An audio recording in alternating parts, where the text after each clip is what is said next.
Good morning, everyone. Good morning, distinguished guests, mga fellow MCPF riders. Katulad na sinabi ni Sir Atoy, ang tagal na namin dito. Bata pa kami. Si Ate mas bata pa dati. Ngayon lolo na. I think mga 2005 namin na isip na magtayo ng Motorcycle Philippines Federation exactly para mag-advocate ng safety. Kasi yung panahon namin, talagang hindi pa uso yung helmet. Hindi pa uso yung helmet.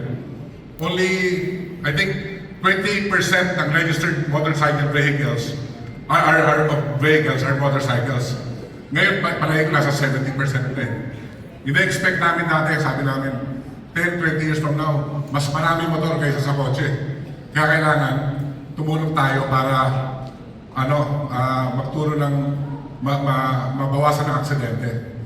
So, kung hindi nila nalaman, ang dami namin tinahak ni Senator dito, na Sir Joel, tsaka yung ibang mga MCPF na mga officers, presidents and everything, kasi ang dami namin nakalaban, mga basher. Especially number one, dati yung helmet law, si Senator Bong Revilla nga nagpatawag sa amin para itayo yun. Ang daming ayaw mag-helmet.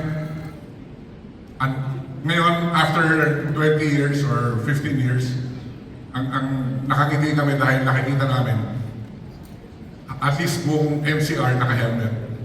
Dati buong Pilipinas na mahigpit sa helmet pero nawala sa probinsya. And then after that, nag-umpisa na magturo ang MCPF ng safety. Siguro mga 20-30,000 riders lang na-educate sa pagtuturo nationwide. Pero dun sa 30,000 ang tinuruan, magbibigay kami ng sample exam para sa theoretical sa lisensya. Hulaan nyo, less than 10% lang o less than 3,000 lang ang pumapasa. Lahat bagsak. Bakit? Palakad lahat ng lisensya. Tapos, pagdating namin sa mga lecture, tatanong namin sa mga probinsya lalo na, ilan sa inyo may lisensya, taas ang kamay? Sa 500, mga kalahati lang meron. So talagang alarming talaga. Sobrang dami ng bumotor at hindi makayanan. So, eto nga, kaya tayo nandito ngayon. Nakikita mo ngayong words natin is yung keyword natin ngayon ay tatlo. Hindi namin yung listahan ko which is engagement, education, and empowerment. Okay? So, ang engagement, meaning, this time, nakita nyo na, tatanda na namin, mga senior na kami. Kailangan namin ng mga bagong ambassador ng road safety, which is tayo. Nandito kayo ngayon sa lahat. Ang engagement, meaning, palaganap natin o biglain natin ang ating society para sa road safety. Anong pinakamalakas ngayon na power ng media na tayo? Tingin nyo? Taas ang kamay. May 1,000 kay Senator. Ano ang pinakamalakas ngayon para ikalat ang road safety? May 1,000. Media, taas ang kamay. Ano nga? 1. Yes, sir. Social media.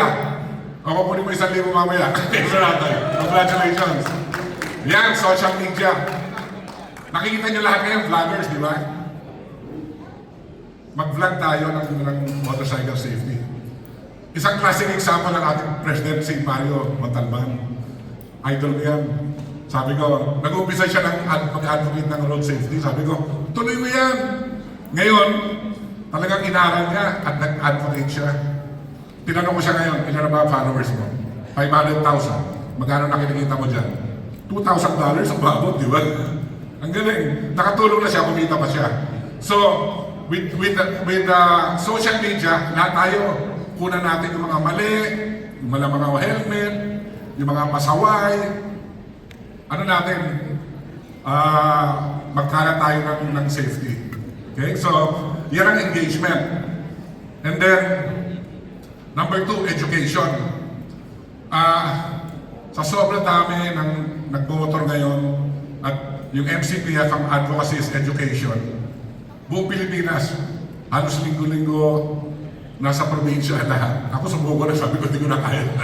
Talagang, ito sila Sir Atoy, sila Chris, Sir Joel, at yung team, kalat-kalat na, nasa buong Pilipinas. Eh syempre, nandiyan ang gastos at lahat. Please lang, dapat po tayong lahat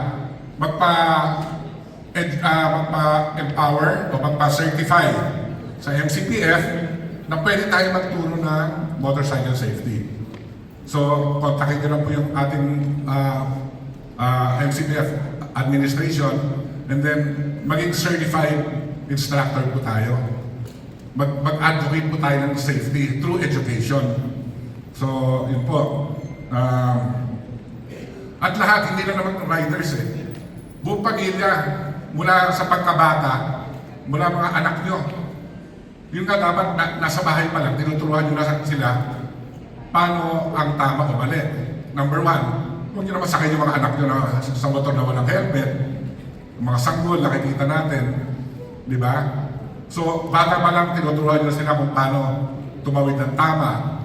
Paano yung mga safety road signs. Para saan yun? Kailangan nyo maging aware sila. Para po, hindi sila maksidente. Ang number one na pumapatay sa tao, hindi naman cancer eh. Road crashes. Road crashes. Yung sa traffic, mga aksidente. Eh anong number one na pumapatay sa mga rider? Ako sa akin, kaibigan ko mga 20 na namatay dahil dito. Ano tingin nyo?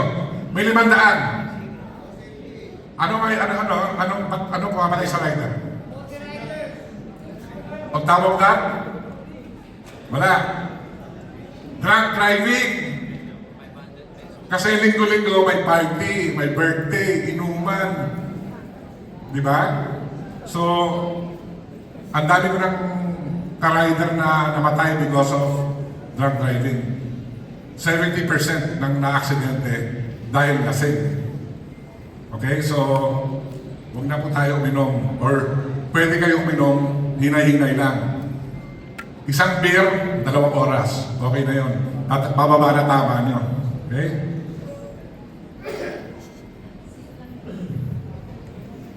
And then, of course, sa mga rider natin, under education pa rin. Continuing education. Meaning, may mga bagong batas, may mga bagong sign. Intindihin nyo lahat ng sign.